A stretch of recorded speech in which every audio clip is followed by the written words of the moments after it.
আমরা যারা ছাদে বাগান করি তাদের কাছে বৃষ্টির জল হচ্ছে অমৃত সমান। কারণ যতই আমরা ভিটামিন দেই, যতই আমরা সার দেই, যতই আমরা ফাঙ্গিসাইড দেই, বৃষ্টির জলের থেকে উপকারী কোনোটাই নয়। তার জন্য আমি ছাদের উপরে যে টিন লাগানো আছে, টিনের থেকে ড্রেনেজ সিস্টেম করে সেই জলটাকে আমি একখানে স্টোর করি।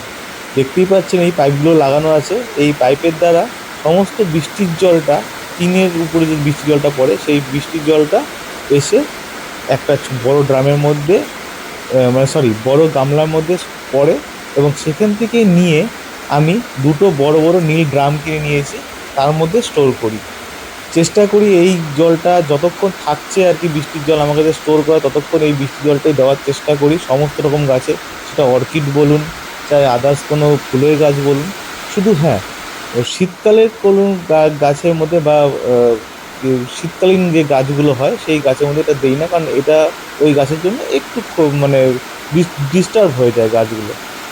তো একটু সময় সাপেক্ষ ব্যাপার, বালতি করে করে জলগুলো ভরতে হয়। সে ঠিক আছে, গাছের জন্য এটুকু করতে যায়, পারা যায়, সেটা কোনো ব্যাপার না। শুধু স্টোর করলে হবে না, সেই জলটাকে ভালো করে ঢেকেও রাখতে হবে। কারণ সেই জলের মধ্যে কিন্তু মশা তার বংশ বিস্তার করতে পারে। তো একটু সাবধান করে জাস্ট সিম্পল একটা প্লাস্টিক দিয়ে সেটাকে ঢেকে রাখতে হবে, আর কিছুই না।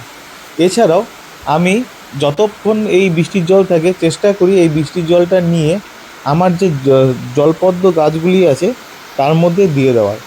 কারণ এই আমি হাতে হাতে প্রমাণ পেয়েছি, এই জলটা যখনই আমি পদ্ম গাছে দিই, পদ্ম গাছের গ্রোথ খুব সুন্দর হয় এবং ফুলগুলো বেশ বড় সাইজ হয়ে ফোটে। তো যাই হোক, এইভাবেই আমি জল দিয়ে থাকি। তা আমি চাই আপনারাও এইভাবেই বৃষ্টির জলটা ইউজ করুন, দেখবেন অনেকটাই উপকার পাবেন। এবং যতটা পারবেন সমস্ত গাছকে এই জলটা দেওয়ার চেষ্টা করবেন।